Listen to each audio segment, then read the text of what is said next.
Hello, welcome back. It is time for another design team project for LineDotArrow. This is actually my third design team project with Nathalie. Yeah, time flies by when you're having fun.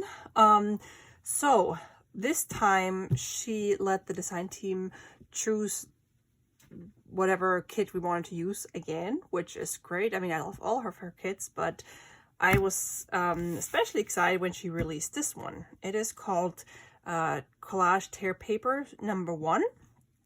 And let's see if I'm zoomed in. Yep.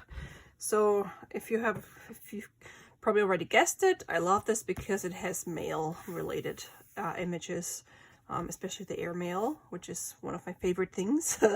Yeah, so today I figured I'll just show you her the new collection. It's fairly new, and also tell you what I want to do with this collection, what my project will be. It will definitely be a journal, but a different kind of journal. I've never done one like that before. And then I just want to show you what I've collected so far, and then in the next video we're gonna start making that thing. Okay, so as I said, it's called Collage Tear Paper No. 1. And because she's in the Netherlands, she uses the A4 size, which is longer and narrower, or taller and narrower than our American letter size. So when you want to print her entire paper on one page, you will get the white border.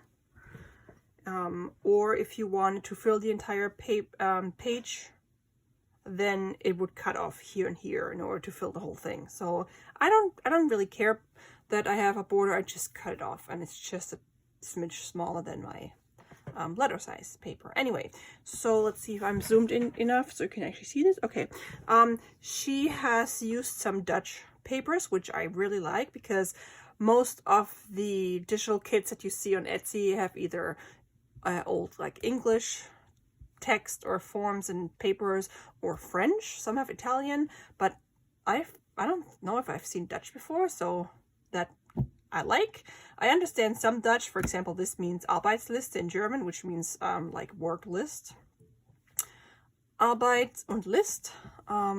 Yeah, so this is the first one, and the whole kit has 12 pages, and it comes with 4 collage papers. So you just see like different things collaged into one page. So this is the first one. This is the second one. Has some stamps, some flashcards, and some old address. Weinsberg. I wonder if this is German. Oh, India. Yeah, anyway, so very nice. Some letters here. And then here we have some handwritten, beautiful old papers. It's the third one. A Swiss stamp. And then the fourth one has some ledger paper, some English music paper.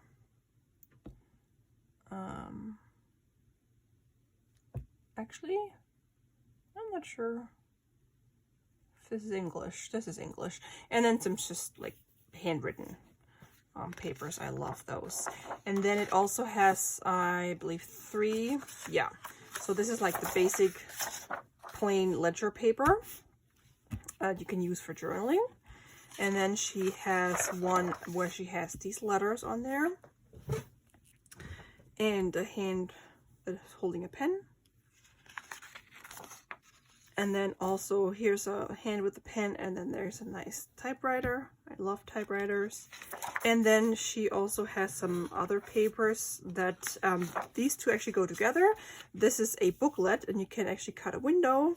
And then this is the outside, and this is the inside. So you just glue them together and fold it.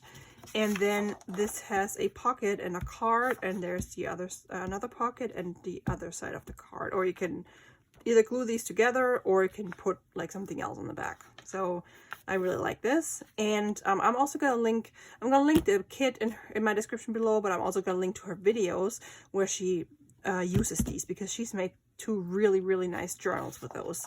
That's a really great inspiration, or if you need ideas on how to use this. Okay, and then we have one page that has 4 tags and 8 tabs. She loves tabs. We were just talking about this the other day.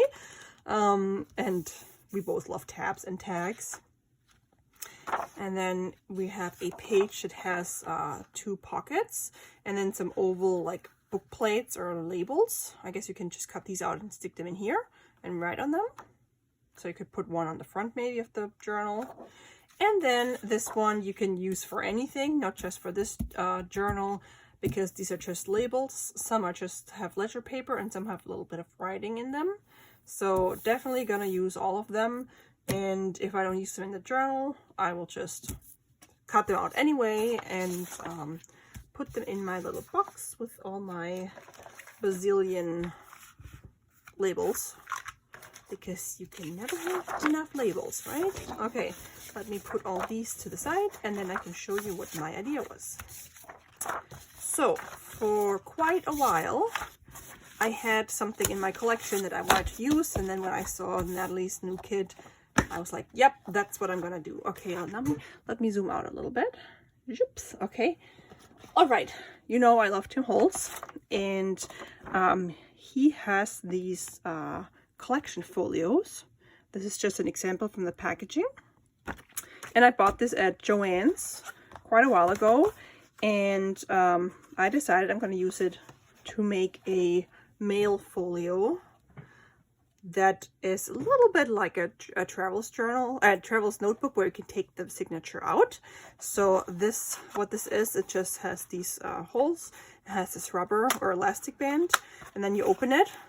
It has these flaps in here, and then it came with this. It's just like hinges for pages or cards. Actually, here you can see they stuck some little tickets and tags and cards and letters and photos on them, so you can like flip them open. So you have like 1, 2, 3, 4, 5, 6, and as I said, it comes like this, and then you just fold it over like that, and then you glue it in here. What I'm gonna do, this whole thing was pretty flat, but because you have all these score lines here, I already folded it at the first score line. So this is going to be my spine. And then I'm going to use, if you know travel's notebooks, they have like these elastic bands. And I'm going to put one on the back here and then put my signature in here. And you can actually take the whole signature out if you wanted to. So this will be a mail themed folio for traveling or letter writing. And then we have this where I'm gonna maybe add some pockets and some cards, and then the person that's gonna get this, the new owner, can add stuff or like put stuff in the pockets. Okay, and then I'm obviously gonna cover the whole thing with Nathalie's lovely papers.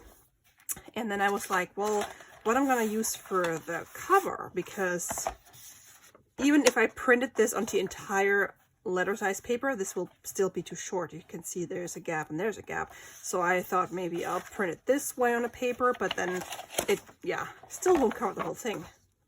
Well, I have leftover fabric from one of my Tim Holtz journals, and it is the letters. Oops, I'm sorry, I bumped into the camera. Earthquake. So it's the letter fabric, and I thought this goes well because she has airmail and this is airmail, and that's actually what gave me the idea of making the whole thing airmail or letter again. I just love this. So I will put the fabric on the cover of this, and then the inside I will cover with the paper. Oops. Hold on. It's gonna be like this, and then maybe I'll put a book plate here or something. And then obviously I have to punch the holes, or poke the holes through so we can get the elastic through. And so that's my idea for the outside of this thing. And then I already prepared a project box where I added a few things. So I have this super old postcard, I think it's from 1908. I'm going to put in there. And then I have this old postcard, I think it's from the 60s, from Yellowstone National Park. I think this is Morning Glory, I can't remember. And then I collected some old stamps that I red and blue just to embellish the pages. And since the whole thing is mail related, I am using one of these quickie postcards that you can write on. You just put it, slide it in here, and then put a 4-cent stamp. Wow, those were the days. And then you mail it. Obviously, we're not going to mail this. Then I have this cute little tiny envelope with airmail. An even tinier envelope. This is actually, or I'm gonna use a different one. This actually is a little notepad or a letter pad that has a whole bunch of these that I got as a gift from a pen pal. You can fold this together and write a note in it. Then I have a real old, oh wow, after 5 days return to whoever sent it, a real old airmail, vintage airmail envelope. You can even see the airplanes in here. And then we have this envelope, also a little bit of airmail. And then I have my flashcards that I didn't end up using in my Tim Holtz journals for postcard, letter, and mail. Maybe I can turn them into journaling cards. And then you can always use a pocket. This is just a paper pocket that I can alter or embellish. And then I already started collecting papers that I can use for my signature. And this is one thing, this is from a calendar from the 80s, I think. And it just is like thicker paper. It just says dates to remember. I love that font. So I figured, hey, I can put this in there so the person can just write important dates in there. And then I collected some coffee dyed paper, some thin typewriter paper, some graph paper from the 50s. And then I have nice ledger paper that I got from my dear friend Donna. Can't forget my airmail washi tape. My real airmail stickers from the Frontier Airlines. I have a white and red paper clip. And then I found these at Michael's today. I love these. These are just metal clips. Let's see. Ooh. Oh yeah, you just clip them over the page, and they have a little craft tab in here, so I thought I can use at least one of them in here. Yep, that's what I've got so far. I am excited to get started on this because, as you know, I love airmail, I love everything red and white and blue, and I love Nathalie's beautiful digital collection. So, let me know what you think, and thank you so much for watching, guys, and I'll talk to you in my next video when we get started on this. Bye!